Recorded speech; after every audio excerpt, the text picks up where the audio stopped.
Voici déjà, bien-aimés, la seconde lettre que je vous écris. Dans l'une et dans l'autre, je cherche à éveiller, par des avertissements, votre saine intelligence, afin que vous vous souveniez des choses annoncées d'avance par les saints prophètes et du commandement du Seigneur et Sauveur enseigné par vos apôtres.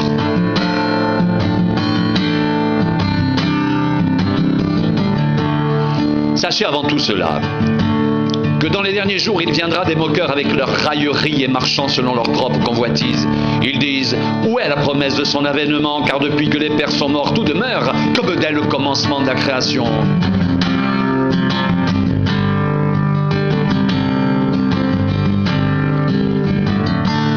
Ils veulent ignorer en effet que des cieux existèrent autrefois par la parole de Dieu, ainsi qu'une terre tirée de l'eau et formée au moyen de l'eau, et que par ces choses le monde d'alors périt, submergé par l'eau. Mais par la même parole, les cieux et la terre d'à présent sont gardés et réservés pour le feu, pour le jour du jugement et de la ruine des hommes impies.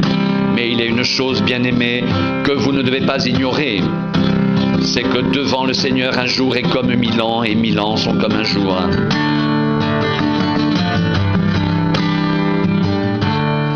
Le Seigneur ne tarde pas dans l'accomplissement de la promesse comme quelques-uns le croient, mais il use de patience envers vous, ne voulant pas qu'aucun périsse, mais voulant que tous arrivent à la repentance. Le jour du Seigneur viendra comme un voleur. En ce jour, les cieux passeront avec fracas, les éléments embrasés se dissoudront, et la terre, avec les œuvres qu'elle renferme, sera consumée.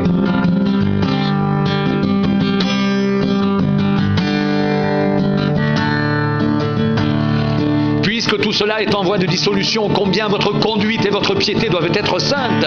Attendez et hâtez l'avènement du jour de Dieu, jour à cause duquel les cieux enflammés se dissoudront et les éléments embrasés se fondront.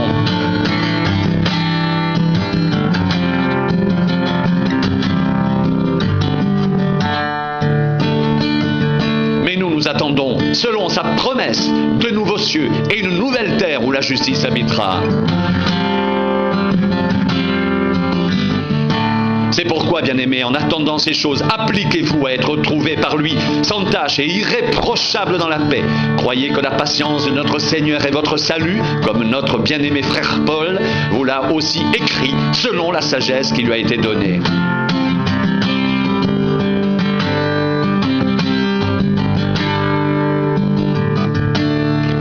C'est ce qu'il fait dans toutes les lettres, où il parle de ces choses dans lesquelles il y a des points difficiles à comprendre, dont les personnes ignorantes et mal affermies tordent le sens comme celui des autres Écritures pour leur propre ruine. Vous donc, bien-aimés, qui êtes avertis, tenez-vous sur vos gardes de peur qu'entraînés par l'égarement des impies, vous ne veniez à déchoir de votre fermeté, mais croissez dans la grâce et dans la connaissance de notre Seigneur et Sauveur Jésus-Christ. À lui soit la gloire maintenant et pour l'éternité. Amen.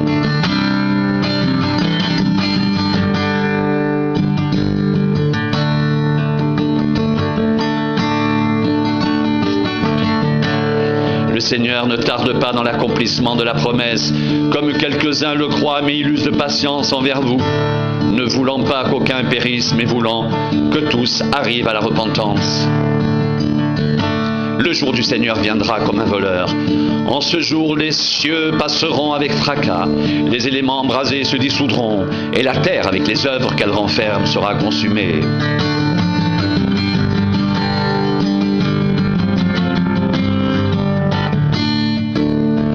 Puisque tout cela est en voie de dissolution, combien votre conduite et votre piété doivent être saintes. Attendez et hâtez l'avènement du jour de Dieu, jour à cause duquel les cieux enflammés se dissoudront et les éléments embrasés se fondront. Nous attendons selon sa promesse de nouveaux cieux et une nouvelle terre où la justice habitera. C'est pourquoi, bien-aimés, en attendant ces choses, appliquez-vous à être trouvés par lui sans tache et irréprochable dans la paix. Croyez que la patience de notre Seigneur est votre salut, comme notre bien-aimé frère Paul vous l'a aussi écrit, selon la sagesse qui lui a été donnée. C'est ce qu'il fait dans toutes les lettres où il parle de ces choses, dans lesquelles il y a des points difficiles à comprendre, dont les personnes ignorantes et mal affermies tordent le sens comme celui des autres Écritures pour leur propre ruine. Vous tous donc bien-aimés qui êtes avertis, tenez-vous sur vos gardes de peur qu'entraînés par l'égarement des impies, vous ne veniez à déchoir de votre fermeté. Mais croissez dans la grâce et dans la connaissance de notre Seigneur et Sauveur Jésus-Christ.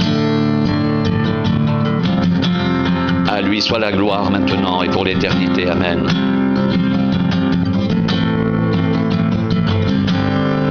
À lui soit la gloire maintenant et pour l'éternité. Amen.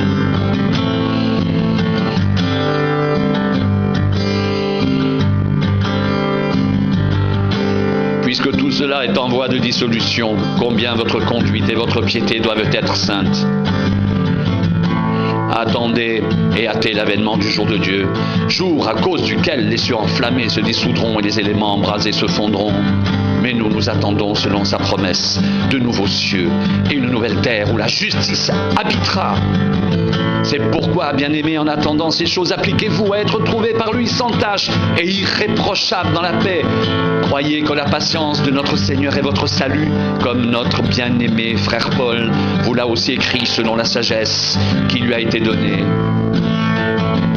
Vous tous donc bien-aimés, qui êtes avertis, tenez-vous sur vos gardes, de peur qu'entraînés par l'égarement des impies, vous ne veniez à déchoir de votre fermeté, mais croissez dans la grâce et dans la connaissance de notre Seigneur et Sauveur Jésus-Christ.